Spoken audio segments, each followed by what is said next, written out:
And then we'll go Let's here. bring it up to date. How can you talk about reducing costs when non-defense costs, Social Security and Medicare, $60 trillion unfunded? Impossible to decrease costs. We're going to start having,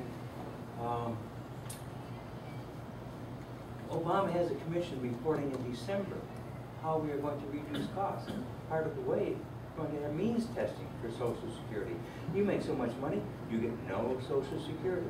Now, I also think Medicare definitely will have to limit care, because we cannot afford all the care that we are capable of providing in this country. Impossible. So right now we're doing it by who has insurance, and that's not right either. But we do have to limit care. We have to limit care on both ends of the spectrum. I hate to say it, the premature and the elderly. I mean, my goodness, over in Europe, if you're under so many kilograms, you don't get any care.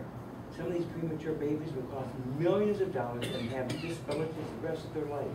And the elderly, doctors are providing, how can I say this, cataract surgery, hip surgery for people that are laid up and have no ability to read or anything like that. So there's going to be rationing of care. There has to be. If people think we can provide this care, forget it. No, and that again is why this health care bill has to be killed. Well, no. Portions of it have to be killed. Well, I mean, I really like no. Pre-existing conditions, that is criminal. If you've got a pre-existing condition, or you get sick and your insurance cuts you off, we can deal with that other ways. Yeah, no, but you don't. We can deal with that simply. The Republicans brought up a plan of having a high-risk pool,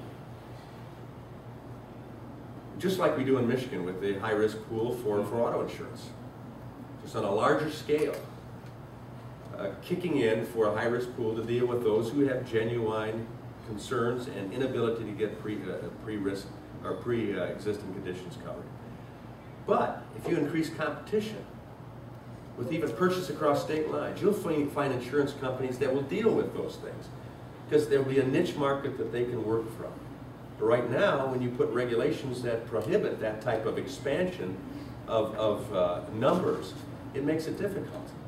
As far as the budget, I don't accept the fact that the government can't reduce spending without hurting all the rest of us uncontrollably. We do that in business. We do that in our own wallets, our own household expenses. If we went to every department head, every secretary of every department of state, and we said the Department of Energy secretary, we said to the Secretary of State Clinton, said, here's what we're asking you to do.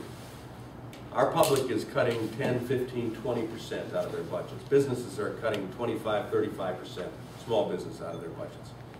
We're asking you to cut 10% across the board from your budget. We're not telling you where to take it from, but you got to get it done. We'll take a look at it, but that's your responsibility to the taxpayer. If we went beyond that as well and started to say in Congress, what does the Constitution require of us? Does it require having a U.S. Department of Education? No. Absolutely not. What about a Department of Commerce? No. Absolutely not. Well, should we start at least a discussion about downsizing those? Getting rid of them. Or getting rid of them. Eliminate them. I think the American people want to have a discussion about that. I got a new thing we could do. Let's get Congress to get back coining our own money and get the Federal Reserve out of there. Yeah, let's live Private banks that they print the money and we pay interest. Let's at least audit the Federal Reserve. Oh, audit the gold. Where's the gold in Fort Knox? We haven't seen that in a long time. Anyway, I think right now, I think everything ought to be on the table. And it has to be a can-do and expect to do it. That secretary comes back to the Congress and says, here's what I'm going to do. We may look at it and say there are a few things that we can't accept, go back, do this. But you can't do it the old route of pure politics. You're not going to cut this unless you cut this. Hey, this is your job.